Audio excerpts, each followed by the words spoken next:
We've all seen the famous scene where Thanos wipes out half the life in the entire universe with a single snap. But unfortunately, Einstein has a problem with this. And I'm not just talking about how the instantaneous snap means the snap would need to travel faster than light. I'm talking about an even bigger problem.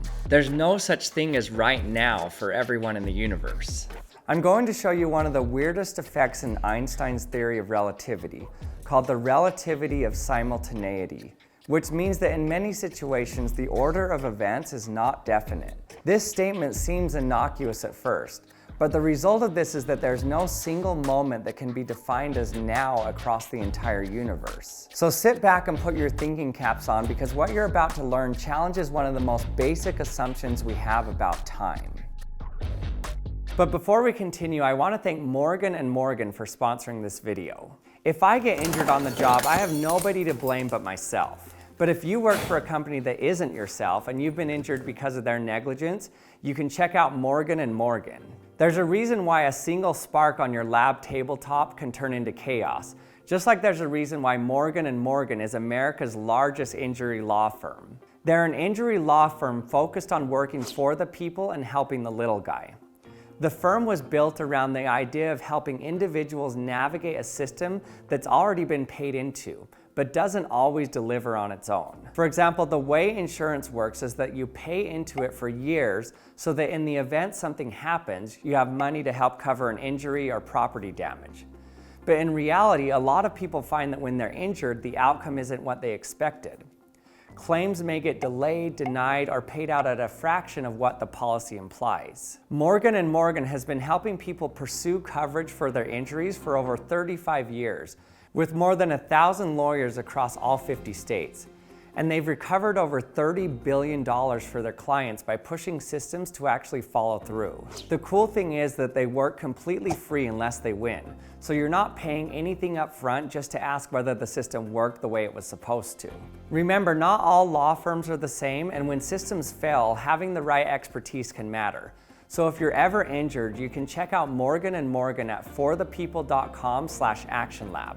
Now let's get back to our experiment. First, let's define what we mean by now. Let's make it really easy and just use one space dimension, and then we add time on the vertical axis. So if we have two green dots on this graph, it means they happen at the same moment in time, like this. So they both have a shared now. For most of human history, we thought that this was unwaveringly true. No matter if you were driving in a car or in another galaxy in a spaceship, as long as you were at the same moment in time, then everyone had the same now. But then we discovered something that threw a wrench in everything that we knew. We discovered that no matter what speed you're currently going, you always measure the speed of light to be going 300,000 kilometers per second relative to your own speed. So if you're stopped and your friend is going 150,000 kilometers per second, you both will say that a passing light beam was going 300,000 kilometers per second compared to your own speed. Now, the only way to fix this apparent paradox is to do something dramatic. If we're both going to agree on the speed of that passing beam of light, then we need to disagree on something else. So instead of disagreeing on the speed of light, we decide we'll disagree on space and time itself. No big deal, right? The result of this is that when someone starts moving, their space-time diagram gets skewed compared to someone that isn't moving. And for the moving person, for them, it looks like you're the one moving, not them. So to them, your space-time diagram is the one skewed, not theirs. Now remember our definition of right now?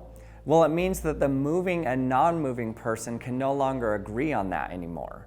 For the moving person, this is now. And for the non-moving person, this is now. What this means is that in real life, if you saw a person flying by with clocks that were supposed to have been synced, you would see that at any specific moment, their front clock reads an earlier time than the one behind it. And if they saw you with two clocks that were supposed to have been synced as they passed you, they would say that the clock in front of you reads an earlier time and the clock behind you reads a later time.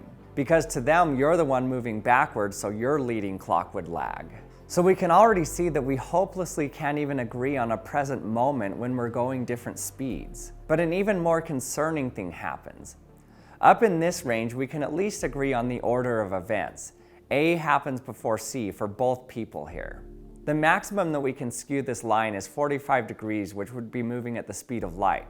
So A and C can never switch places. But notice what happens down here in this range. A and C switch places. So not only can we not agree on what now means, but for some events, we can't even agree on the order that they happen. This area out here where we can't agree on the order are called space-like events. And the ones in here where we always agree on the order no matter our reference frame are called timelike events. Timelike events are cause and effect events. The bowling ball knocks over the pins or the light bulb expels photons. But space-like events are not causally related. One doesn't cause the other. For example, imagine a scientist studying lightning strikes across the United States. One strike occurs in Los Angeles, and 0.35 microseconds later, another strike occurs in New York. However, the scientist also has a friend aboard the International Space Station who recorded the same lightning strikes as he's moving very fast through space. When the astronaut analyzes his measurements, he concludes something surprising. According to his data, the lightning strike in New York happened first.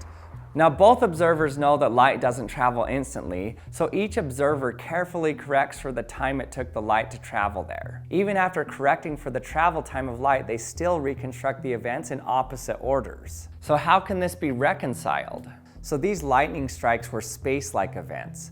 And for space-like events, it doesn't matter what order they happened. And I don't mean it doesn't matter because who cares? I mean it literally does not matter. It could not physically change anything about the experiment. Los Angeles and New York are about 4,000 kilometers apart, so even a signal traveling at the speed of light, such as an electromagnetic wave, would take about 13 milliseconds to travel between them. But the lightning strikes occurred only 0.35 microseconds apart. For example, if this were a slow motion shot of the actual time difference between the lightning strikes, the signal wouldn't hit the other end for another 10 hours.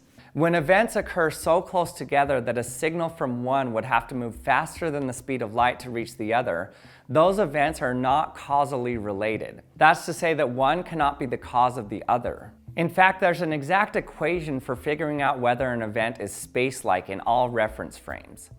This equation is called the space-time interval. So this means that for something to be space-like, this quantity s squared needs to be negative. In order to really drive home the message of what a space-like event means, I want to make a real space-like event in my lab. So I have a laser beam going through a beam splitter. So my laser right here goes through this beam splitter. So this one goes directly to right there. But then this one takes an extra little path, and it goes from here, bounces off this mirror, and then it hits right here. So this beam has to travel 1 meter extra path than this beam. And these two beams are separated by 2 meters distance. So this means that the time between the events is shorter than the time it takes light to travel between them, which means our s squared value is less than 0, and the two beams hitting the wall is a bona fide space-like event. I can actually measure this slight delay with my oscilloscope and these photodiodes here. After adjusting so that the same amount of light is hitting both diodes, I'm ready to run my experiment. I set a trigger just above the baseline when the laser is off with a resolution of 1 nanosecond. So whichever signal is higher when the trigger goes off corresponds to the diode that triggered first. So now with this setup, let's turn on the laser, and sure enough, the diode on the right gets triggered first. In this case, it's pink. And just to check my setup, I make sure there isn't some bias in the wiring. I can swap the leads. Then turn on the laser again, and once again the diode on the right triggers first. Now the colors are swapped. So this means the two lights hitting the wall form an actual space-like event. So this means that if an astronaut were flying by at a high speed, in this case it would have to be at about half the speed of light, and they corrected for the signal travel time, they would measure the opposite order, the left hitting first. And this isn't because of any visual delay or Doppler effect, but it's because the ordering of those space-like events actually depends on the observer's motion. So in this laser scenario, the point in which the laser beam hits the beam splitter, both the moving and non-moving person would agree that that happens first. That's a time-like event. But then because the moving person views the lab as moving towards them, then they view the left beam to hit first and the right beam to hit second. But for the stationary viewer, the right beam hits first and the left hits second. So we can legitimately disagree on the order because they were far enough away so that one could not cause the other, in the difference in time it took to hit the wall. So with all of our understanding in this video, we can see that to define a moment of now means that two moments are happening simultaneously.